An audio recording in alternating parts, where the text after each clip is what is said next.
Assalamualaikum warahmatullahi wabarakatuh. Perkenalkan saya Farhan dengan NIM C02424023. Saya di sini akan mempresentasikan hasil kerja saya itu menghitung dan mencatat secara akuntansi ya, angsuran pajak PPh pasal 25.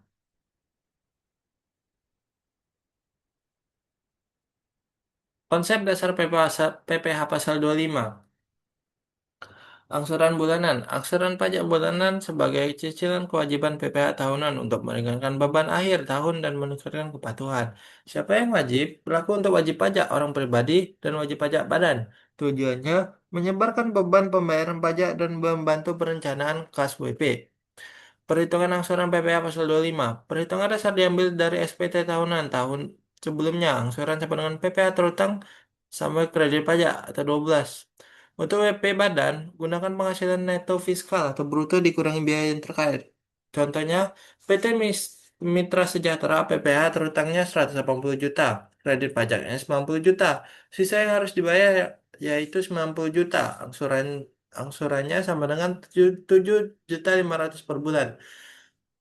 Catatan praktis, revisi angsuran diberlakukan bila proyeksi penghasilan tahunan berjalan berubah signifikatif. Lihat mekanisme pengurangan. Mekanisme pengkreditan pajak.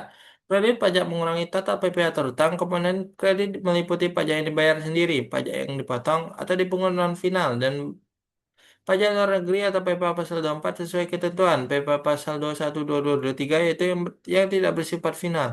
PPh pasal 24 yaitu pajak luar negeri dan dengan bukti pembayaran pajak yang ditanggung pemerintah. PPh pasal 24 atau pajak luar negeri.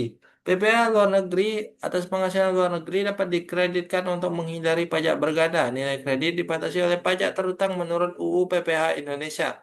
WP harus melampirkan bukti pembayaran laporan keuangan dan SPT luar negeri dalam permohonan. Persyaratannya yaitu permohonan ke Dirjen Pajak plus bukti pembayaran pajak luar negeri. Batasan kreditnya itu jumlah dikreditkan tidak boleh melebihi perhitungan pajak terutang di RI. Diagram alat pengkreditan PPh pasal 25 yaitu eh, menunjukkan hitung PPh terutang dan kurangin kredit pajak, terus bagi 12 dan hasilnya adalah angsuran PPh pasal 25 per bulan. Jenis pajak yang tidak dapat dikreditkan yaitu penghasilan final. Pajak yang dikenakan final tidak dapat dikurangkan sebagai kredit PPh. Penghasilan bukan objek PPh yang secara hukum bukan objek PPh tidak menjadi sumber kredit pajak.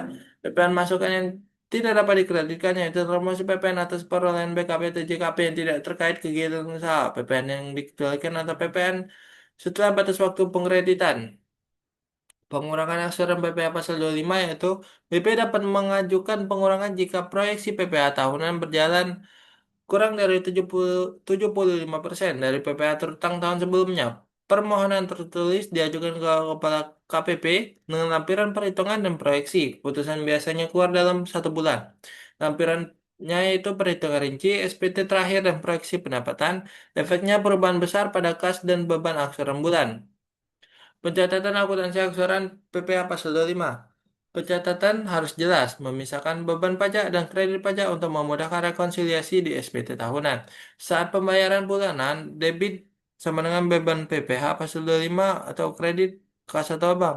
Rekonsiliasi tahunannya yaitu saat SPT jumlah PPh pasal 25 dikurangkan dari PPh terutang. Bila lebih bayar, kompensasi atau restitusi sesuai peraturan.